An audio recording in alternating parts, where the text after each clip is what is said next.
मैत्रिणींनो, तुमच्या घरी पण असं आहे का की लिंबूचं समजा फोडीचं लोणचं केलं तर त्याचा रस खाऊन घेतील, फोड व्यवस्थित पुसून तशीच ठेवतात आणि ती फोड काही खात नाही, मग आपलं ते त्या ज्या लिंबूच्या लोणच्याच्या फोडी असतात त्या वाया जातात।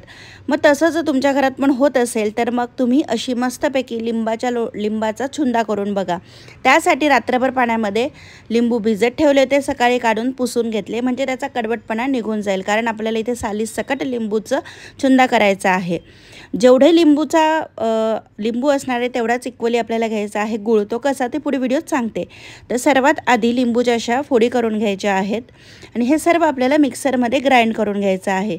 म्हणून काय करायचं, त्याच्या लिंबूमध्ये असतात बिया, त्या बिया काढण्यासाठी लिंबूला अशा प्रकारे 2 भागात डिवाइड करायचं, कट करायचं आहे आणि त्यामध्ये ज्या काही बिया असतील त्या काढून घ्यायच्या आहेत।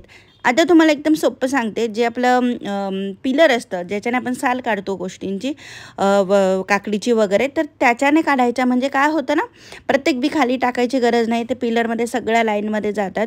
मी त्याच पद्धतीने काढलेलं आहे इकडे, म्हणजे इकडे आई पण काढत आहे आणि मी पण काढलं। तर अर्ध्या लिंबूचं जर घेतलं त्याच्यात 5-6 बिया निघतात। व्यवस्थित सगळ्या वेळ घेऊन बिया काढून घ्यायच्या आहे म्हणजे लोणचं आपलं कडवट होणार नाही।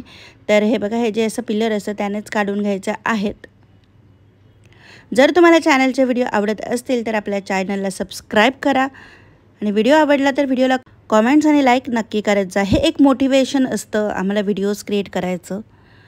तर अशा पद्धतीने सगळ्या लिंबूच्या आम्ही बिया काढून घेतलेल्या आहेत।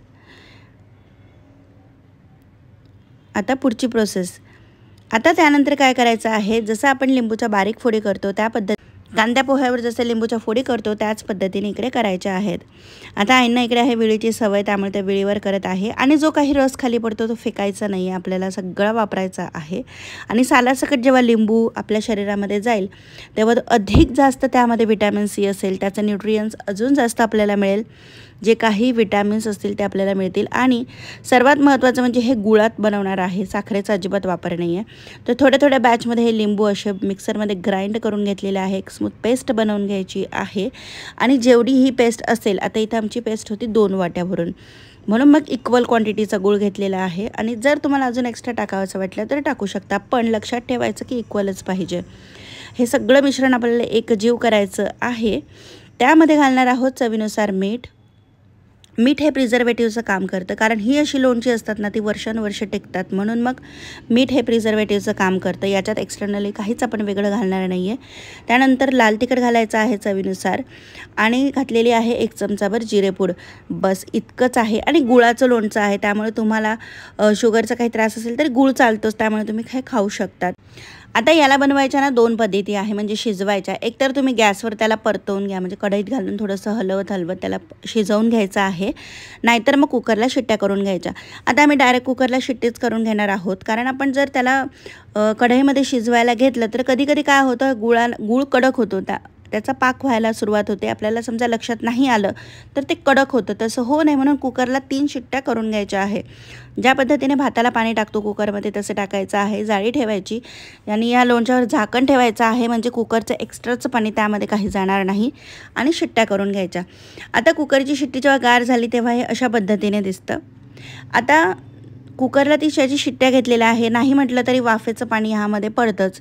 मग काय करायचं, हलकसं गॅसवर ते आपल्याला थोडासा मोठा गॅस करायचा आणि 2 ते 4 मिनिट आपल्याला मस्तपैकी ते शिजवून घ्यायचं आहे, म्हणजे जर काही पाण्याचा अंश असेल तो निघून जाईल आणि वर्षभर लिंबूचं लोणचं हे टिकेल म्हणून। आता इकडे वातावरण थोडंसं दमट आहे म्हणून आम्ही हे लोणचं जेव्हा तयार होईल तेव्हा फ्रीजमध्येच ठेवणार आहोत। एअरटाईट कंटेनरमध्ये ठेवायचं, स्वच्छ चमच्याने जेव्हा आपण घेऊ तेव्हा स्वच्छ ओला नसलेल्या चमच्याने घ्यायचं आहे। आणि आता हे 1-2-3 दिवसात मस्तपैकी मुरेल तर त्याची चव इतकी मस्त लागते, तुम्ही नक्की करून बघा। आणि तोंडी लावायला हे बघा, आधीच्या बॅचचं हे लोणचं होतं, किती मस्त झालेलं आहे। आणि जर तुम्हाला व्हिडिओ आवडला असेल तर व्हिडिओला लाईक करा, चॅनलला सबस्क्राईब करा। पुन्हा भेटूयात नवीन एका व्हिडिओमध्ये, तोपर्यंत स्वस्त राहा, मस्त राहा।